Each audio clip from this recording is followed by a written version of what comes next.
This video, we're going to start chapter 6, which is our study, the continuation of our study of trigonometric functions. And this we'll be taking a different approach than we did in the last chapter. In the last chapter, we defined trigonometric functions in terms of the unit circle. We had this unit circle approach. And then, as I alluded to several times, in the next chapter, we're going to look at a different approach, perhaps a more familiar approach, this right triangle approach. But it's going to turn out that these two seemingly different ways of defining trig functions yield the same functions. These are two equivalent ways of defining trigonometric functions. And even in this first section, we're going to see some of the connections between these two approaches. So this is 6.1. This is angle measure. That's what we'll be covering in this video.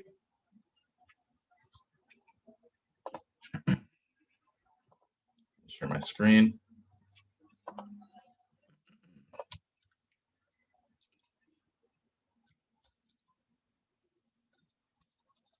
Okay, so this is 6.1. This section, or the title of the chapter, is Trigonometric Functions, a right triangle approach, and we're going to be focusing in on 6.1, which is on angle measures. So before we can even define these trig functions, we got to set up some terminology and some notation, all of which is probably familiar, but it's good to just go over these things so we all make sure that we have the same background.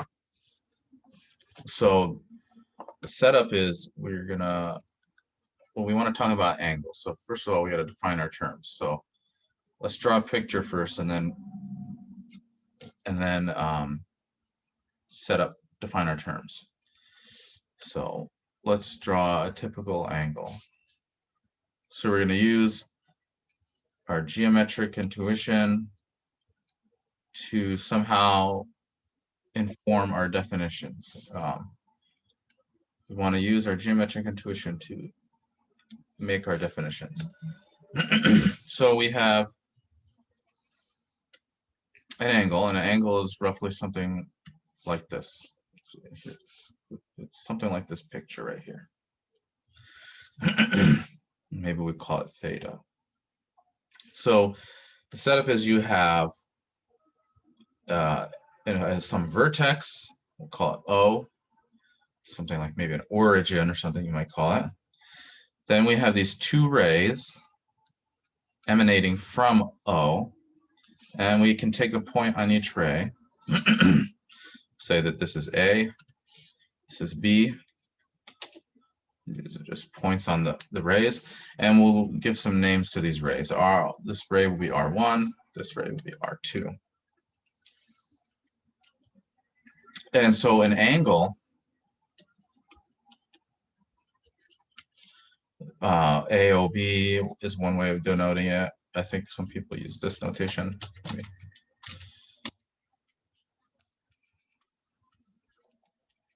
Or, as I pointed out already, sometimes we call it theta. It just consists of two rays.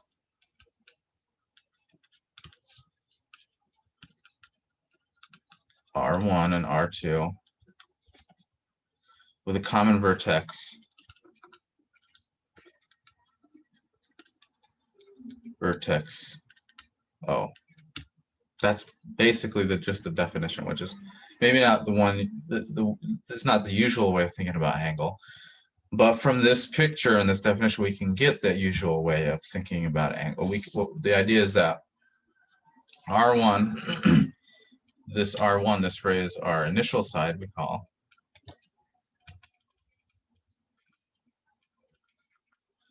And it doesn't really matter. You can kind of define it.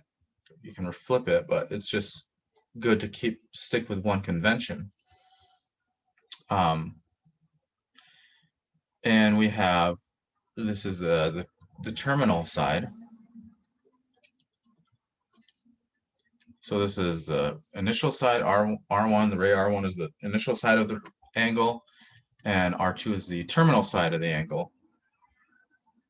And the idea is we think about, the way we think about angles is, and this is maybe just part of the definition, although I'm not going to write it all out because it's a lot to write. The idea is that you fix an origin, or fix an initial vertex, O, and then you have a ray going through it, R1, and then maybe through some point A. And this angle is formed by taking R1 and rotating it until R1 aligns with R2. So it's like you take your R1 and then you make a copy of it lying on top of it, and then you rotate it until it lies on top of R2. And that's kind of gives us the measure, that gives us the angle measure. So let me write that down. The measure of an angle, is the amount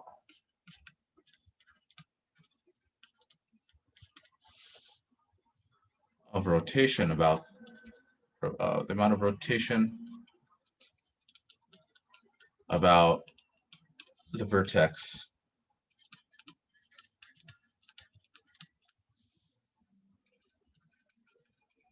required to move R1 onto R2.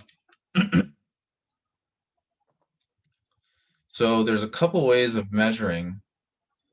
There's at least two ways of measuring angles. It's going to turn out, there's one that's familiar, the degree measure, and then there's one perhaps less familiar, and that is the radian measures. And it's going to turn out that the radian measure is going to be far more useful than the degree measure. In particular, it's going to help us tie these two approaches to defining. It's going to help us tie together these two approaches of defining trig functions, and it's just going to be very useful when you get to, say, when you get to further mathematics, radian measures. So the idea is you have degree, and that is it's the angle. An angle measure of 1 degree is, you form that by rotating the initial side 1 over 360 of a complete revolution. Sorry about that. That was a mouthful. So that's perhaps the more familiar measure of an angle, but the one, as I said, the more useful one is the radian measure, and this is the amount an angle. So when we talk about the initial side being rotated, we're talking about this angle opening up, and that's the amount the angle opens up is measured along the arc of a circle of radius 1, and then the center is the vertex about which you're rotating, and then that will give us a way of defining radian measure. And right there, you can probably already see the connection between these two approaches, the right triangle and the unit circle approach. We're already talking about circles as it is. So let me just write this definition down, and maybe if it's not clear, well, maybe I'll just explain it a little bit after I write it down. So we have a definition of radian. So if we're going to consider a circle, radius 1,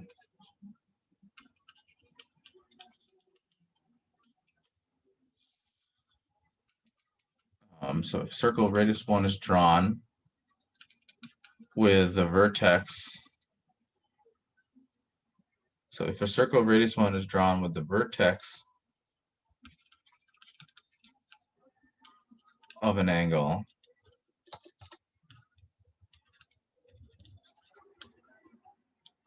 at its center, then the measure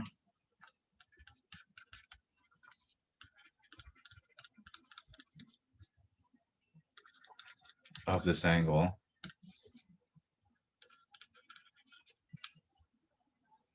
in radians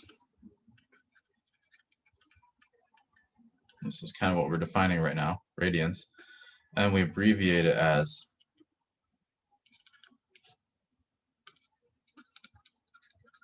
radians. Hold on, my battery is dying, so I need to get the charger. Stop sharing my screen.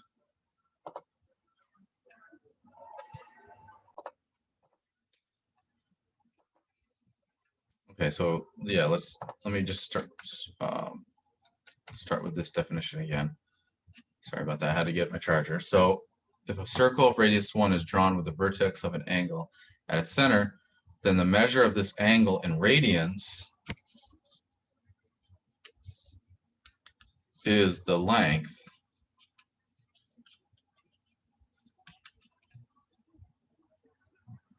of the arc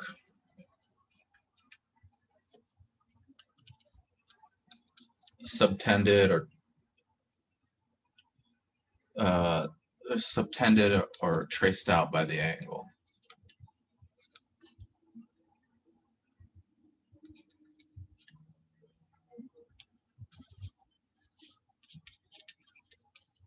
And this is why when we were talking about the unit circle approach to trig functions, that was defined in terms of you're given a number and that you travel along the circle, and that determines x and y coordinates in the plane. And that's kind of roughly why I was just saying that just is that's the angle you're kind of tracing out. I referred to it as an angle several times, and that's why, because it really just is the angle that you're subtending or tracing out. So it's just an observation.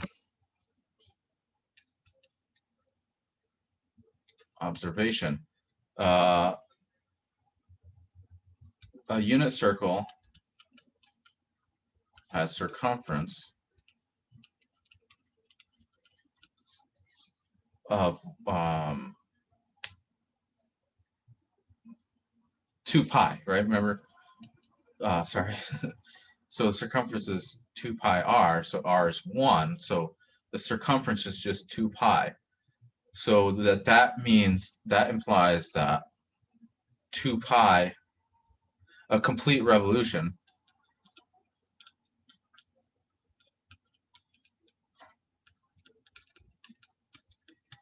that is rotation of 360 degrees, where you just end up where you started, is 2 pi radians. And a lot of times we'll just drop this. We'll just talk about 2 pi. It'll just be assumed that we're talking about angle in radian measure. So what this already tells us how to convert between this already tells us how to convert between these two units of measurement, the radians and the degrees. So what we have is that 2 pi radians is equal to 360 degrees, which of course implies that pi radians, we just divide by 2, is equal to 180 degrees. And this is all making sense. If I travel the arc length of pi counterclockwise, starting from that reference point 1, 0, I end up at negative 1, 0, and that's like tracing out a 100-degree angle, right? So I'm actually just going to pull the book up because I'm going to have to draw those circles several times. So here's just some examples of what's going on here, illustrating this definition. So don't really worry about this one. No one really cares about 1 radian. But here's the pi radians. If I travel, so remember the circumference of the circle is 2 pi. If I travel starting at this point right here, if I travel just pi, that means I travel halfway around the circle here. In other words, I traced out, if this is the initial ray, then this is the terminal. If this is the initial side, this is the terminal side. So I've traced out a 180 degree or pi radian degree or pi radian angle. And if I travel pi over 2, if I travel counterclockwise pi over 2 starting from this reference point, I'm going a quarter of the circle. That's also the same thing as 90 degrees, right? I've traveled, I rotated, if this is the, right here, if that's the initial side, then this is the terminal side. So this makes a 90-degree angle. I've rotated out or traced out a 90-degree angle. And that makes sense if I use this conversion right here. If I divide both sides by 2, again, so I got from here to here by dividing by 2, but if I divide by 2 again, I get 90 degrees. I get pi over 2 radians is the same as a 90-degree angle. So this should hopefully illustrate the connection between radians and degrees. So right here we get an easy way of converting between the two. But the nice thing about radians is that it's very easy to see how the intimate connection between an angle that you trace out and an arc length that you travel.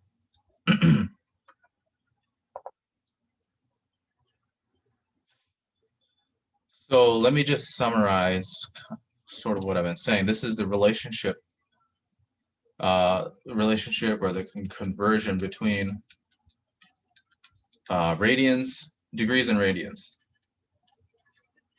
Oops.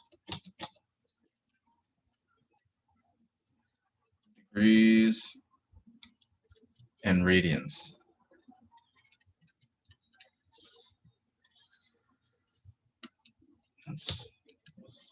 So we have, I already wrote this one down, but I'll write it again. 180 degrees is the same thing as pi radians.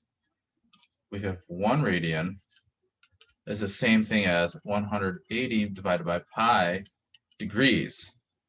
And then we have 1 degree is the same thing as pi over 180 radians.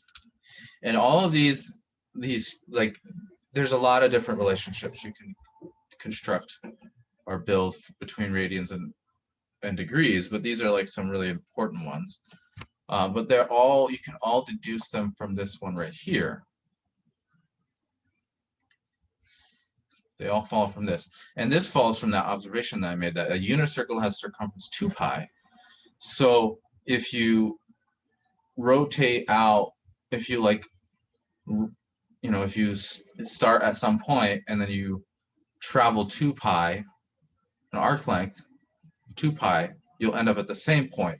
So in other words, you've completed a whole revolution, right? You've rotated 360 degrees. So a complete revolution is 2 pi radians, and therefore 2 pi radians equals 360 degrees.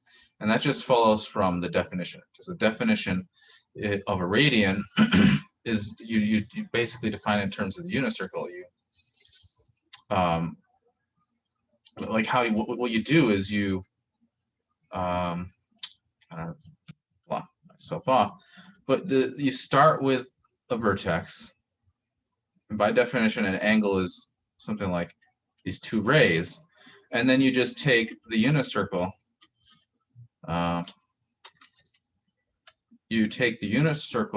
whose center is this vertex right here. So that the way the progression of it is, you start with this thing right here. This is by definition an angle, and then you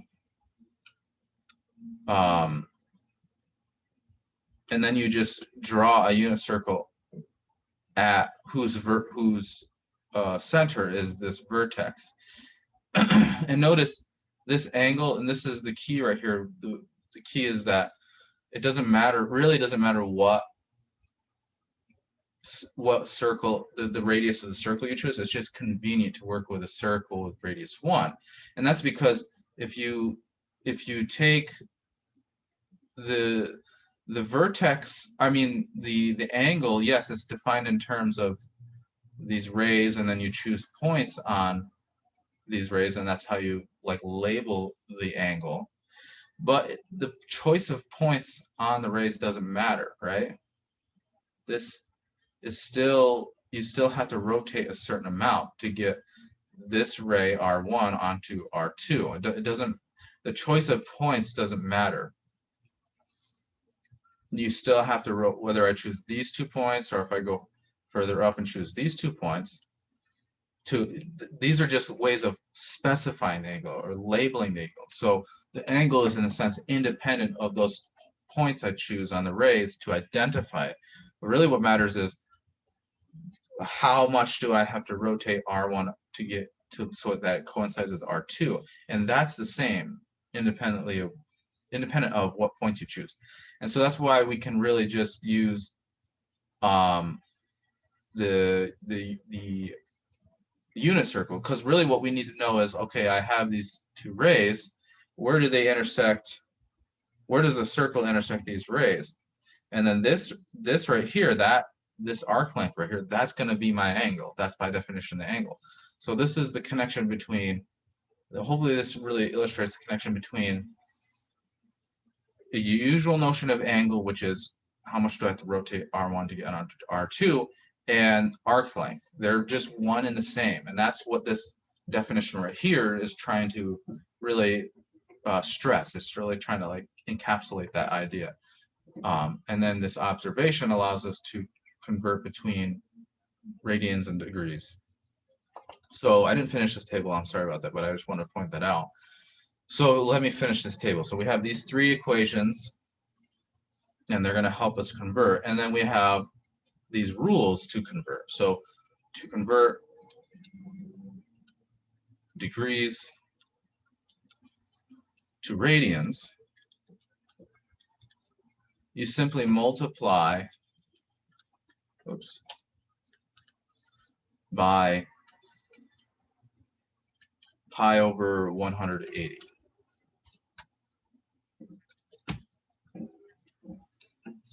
And then to convert radians,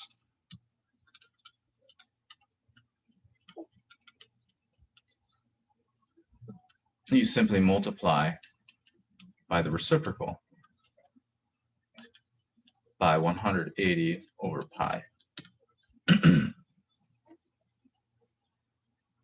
And here's maybe a little, just to get an idea of what a radian is. It turns out that 1 radian is approximately equal to 57.296 degrees. So, and then this other one, this is probably less helpful because this is just, it's hard to imagine a 1 degree angle itself, but that, for what it's worth, that's approximately equal to 0.01745 radians. Oops. I think this is more useful though. So we kind of have a good rough idea of what, like, say a 60 degree angle is. So 1 radian is pretty close to a 60 degree angle. So think like 45 degree angle is like, you have a 90 degree angle and a 45 degree angle is kind of between them. So a 60 degree angle will be just, it would be like between a 90 and a 45 degree angle, but a little bit closer to a 45 degree angle. So that's to give you like an idea of what a radian, 1 radian is. So let's look at some examples where we convert between these 2 measurements of angle, these 2 ways of measuring angle. So this is example 1 in the book.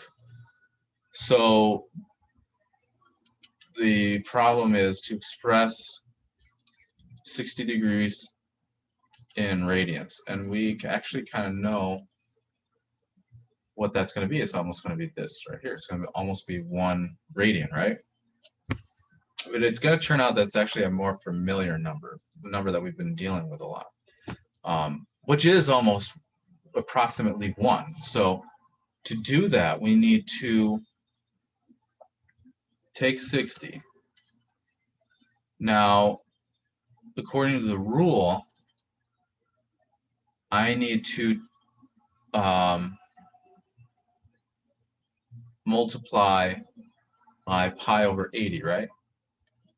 And that, by multiplying pi over 180, I don't think I said that the first time, it's going to change the number into radians. It's going to convert. It's like you're canceling units out, you know, like when you convert seconds to minutes and minutes to hours or something like that, or feet to miles.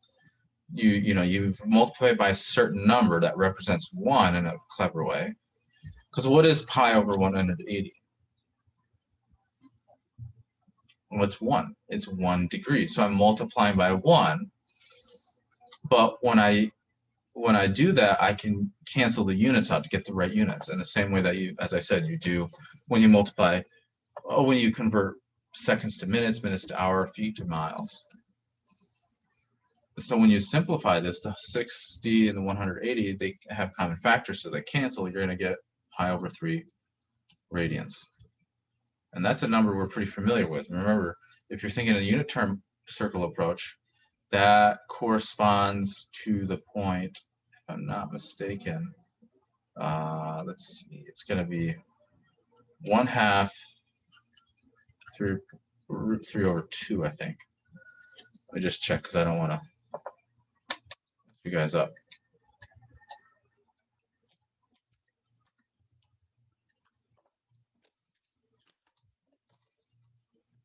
So let me look up the unit circle.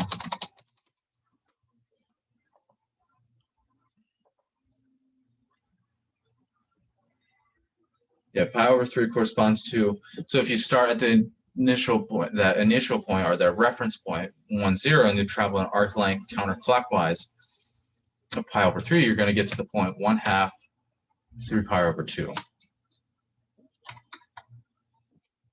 So it's good to make these observations because eventually we're going to want to draw these two perspectives in together. We want to see the synthesis between them. So let's look at, this was part A. I think I didn't label it. So now let's look at part B.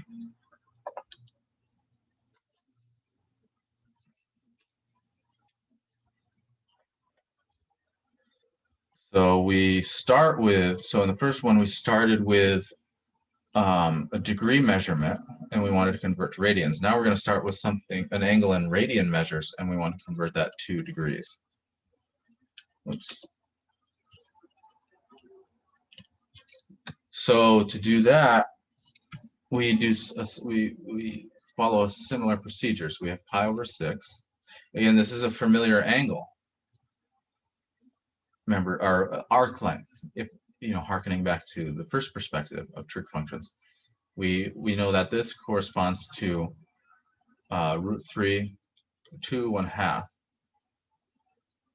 So to get the degrees, we need to multiply by 180 over pi, the reciprocal, and then we put the degree symbol there.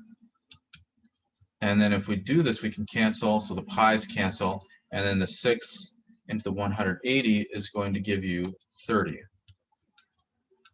So there's a 30-degree angle corresponds to pi over 6 radians,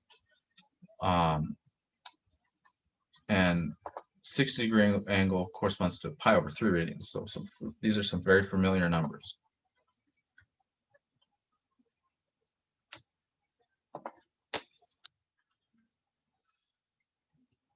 So let's talk about standard position now.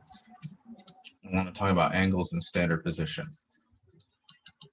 So just as in the unit circle approach, we wanted to measure arc lengths to tell us where on the circle we are, like what point we are. We needed to fix a reference point. We need to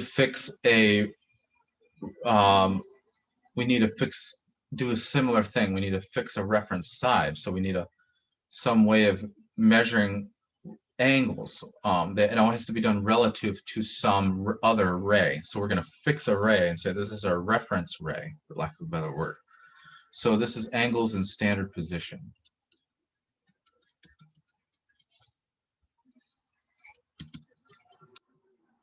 So the idea is we want to think about things living on the coordinate plane, the XY plane. And then an angle is in standard position if the vertex, so the convention is standard position is the vertex of an angle always coincides with the origin, the point 0, 0, and the initial side corresponds to the positive x-axis. And then any other angle, then when we form angles, we think about them as being formed by taking the positive x-axis and rotating it on to the other ray, the terminal ray. So let me just write that down. An angle is in, so here's a definition, standard position. I'm defining what it means, what standard position is. If it's drawn in the XY plane with vertex at the origin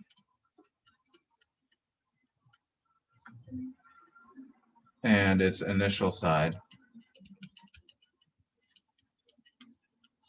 on the positive x-axis.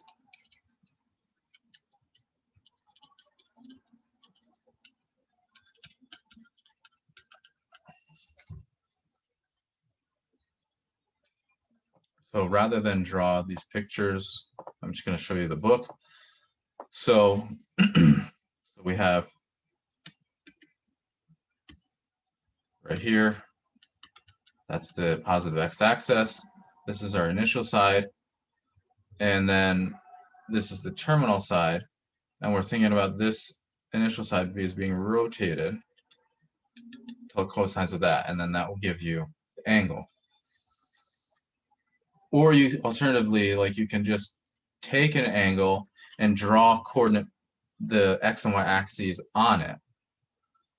So like, you can either say, oh, I'm going to start with the XY plane and draw angles in standard position, or you can just say, I already have an angle. Let me draw XY plane so that it aligns with it, and therefore the angle will be in standard position. There's a difference between those two approaches. So here's another useful term. For here, it's coterminal. So we say two angles in standard position are coterminal if their sides coincide. So if they're in standard position, their initial sides will always coincide because by definition, their initial side is positive x-axis. So really, you only have to look at their terminal sides. If the terminal sides coincide, then you can say they're coterminal.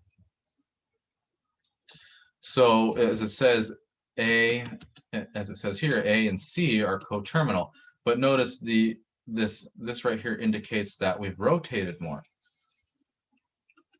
So even though we've rotated more, the end result is the same. We're thinking about the same ray.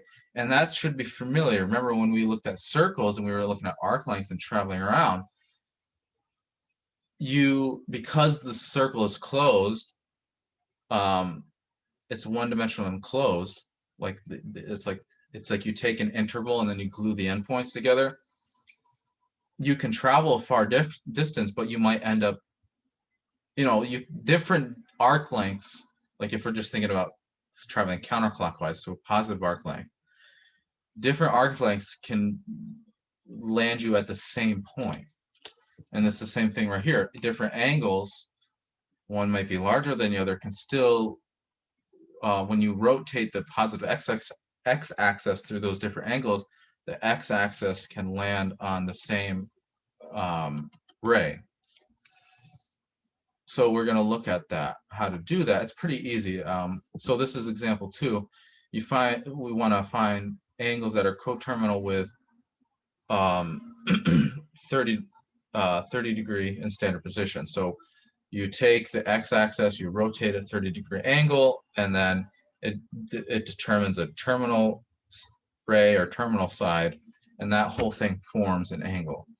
And it should be clear that if you move it by, if you rotate another 360 degrees, you're going to end up at the same point, and that's exactly what you're going to find. Or in fact, any multiple of 360 degrees. So first they want to find positive angles that are coterminal. So yeah, I don't think I mentioned this. Positive, if you have a positive angle, that means you rotated the x-axis counterclockwise. But if you have a negative angle, that means you rotated it clockwise. So to find clockwise angles, like angles formed by rotating the x-axis clockwise, we want to find, we just add multiples of, add positive multiples of 360 degrees. And these will give you, these will be, this angle right here, 390 degrees, will be coterminal to 30 degrees. Same thing, if you had a bigger multiple, so this is 2 times 360 degrees. If you add these two, you get 750 degrees, and that is coterminal to 30 degrees. And really, another way of saying this is that, so suppose we have two angles. You can say that the following. So I forgot how big this is.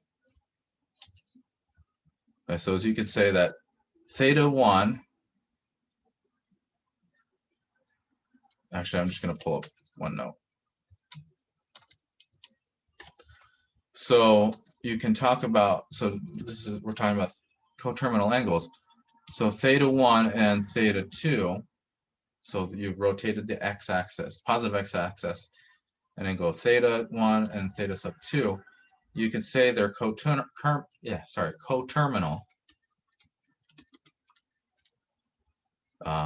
They're coterminal if theta 1 minus theta 2 is equal to, say, k times 360 degrees, where k is some integer. So it's some integer multiple of 360 degrees. So that's even easier. If you want to determine if two angles are coterminal, so this is a slightly different problem. We were given an angle and we want to find angles that are coterminal to it. You just add 360 degrees or any multiple of it, or subtract any multiple of 360 degrees. But if you're given two angles and you want to determine if they're coterminal, it's really easy. You just take their difference and you ask, is this a multiple of 360 degrees? If not, they're not coterminal. If they are, so this is an if and only if actually. If they are, if it is a multiple of 360 degrees, then they are coterminal.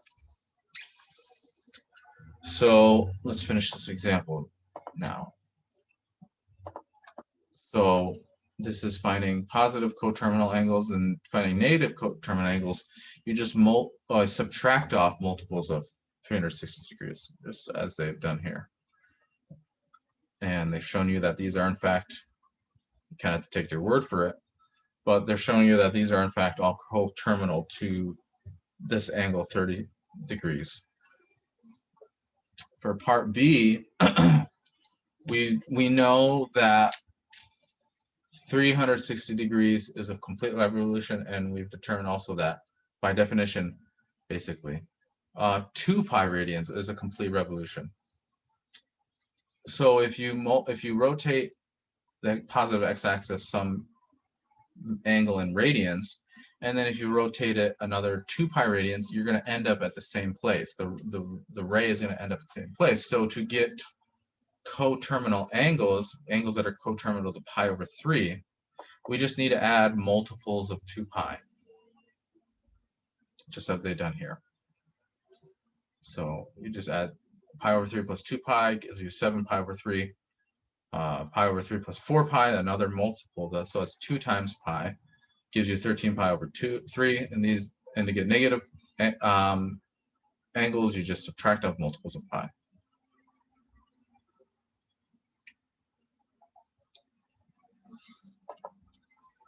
So let's see what else we have in this section now. There's example, I won't go over example 3. It's pretty straightforward. The problem's a little different, but it's pretty straightforward. So I'll let you do that one on your own. So this is the last thing I want to talk about is the length of a circular. Oh no, this is not the last thing. Second to last thing. So this is the length of a circular arc.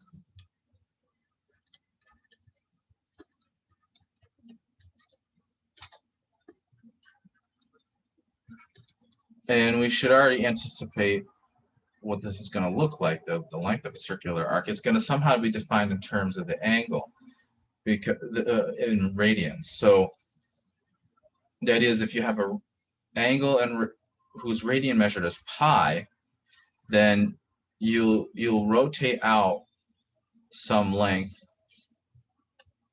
on the unit circle. So we'll set up a unit circle, or just any circle, really. It can be radius r. Now, if you rotate, so going, and I don't want to say this. An angle and radian measure is, remember, an arc length. So if you start here, it tells you that you're going to travel some distance when you trace out that angle. So say the angle is theta,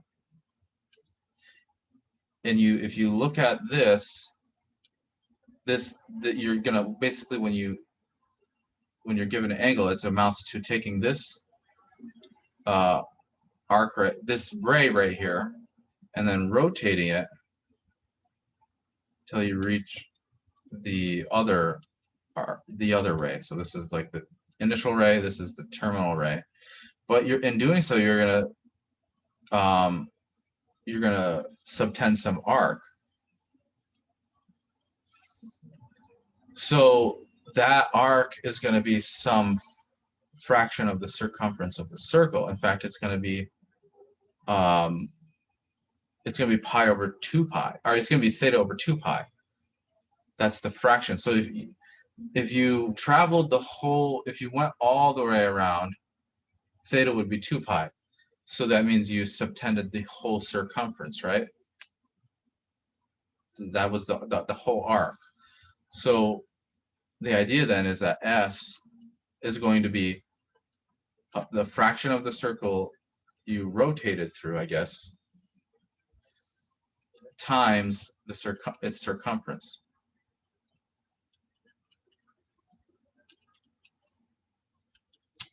But the circumference of a circle is just 2 pi r, right? And then the pi's will cancel and you get theta is equal to r. Now, here's the interesting thing. So let me just write this here first. So you get theta, S is equal to theta times r, or you can solve for theta and you get that theta is equal to S over r. So S is the arc length that you traced out by rotating this initial side. Now, if r is equal to 1, this is the whole point of the definition that we made earlier, and this is to show you how these things agree or accord or whatever. If r is equal to 1, it just says that theta is equal to S. So arc length just is the angle. They're the same thing.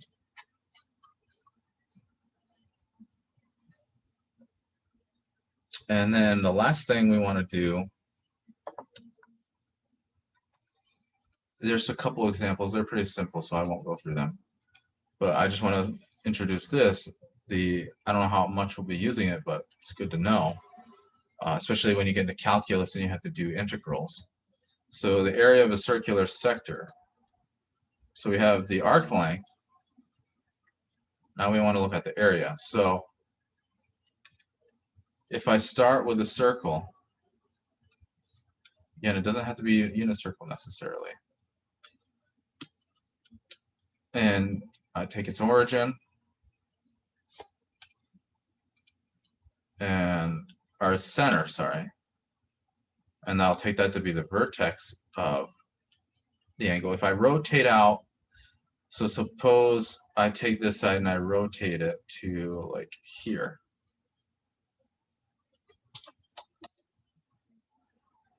Not only does this trace out an arc, which we'll call S, which we have been calling S. So this angle traces out an arc, or subtends an arc, but also it forms an area. This right here is an area. So we have, it traces out this like circular section of the circle. So let me just. So we want to know what is this area? Well, again, it's going to be the larger the angle that you rotate out, the larger the area.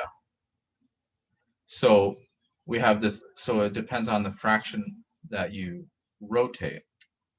So A is going to be equal to pi over 2, theta over pi over 2. And this will be times the area of the circle. So if you, and this makes sense, if you, this formula should make sense. If you rotate 2 pi, in other words, you do complete one whole revolution, you've rotated out the whole area of the circle. So this factor should be 1, which it is, and then the area of that circular sector just equals the whole area of the circle. So this formula should make sense. And then the area of the circle, if you recall, is pi r squared, and this simplifies to 1/2 r squared theta.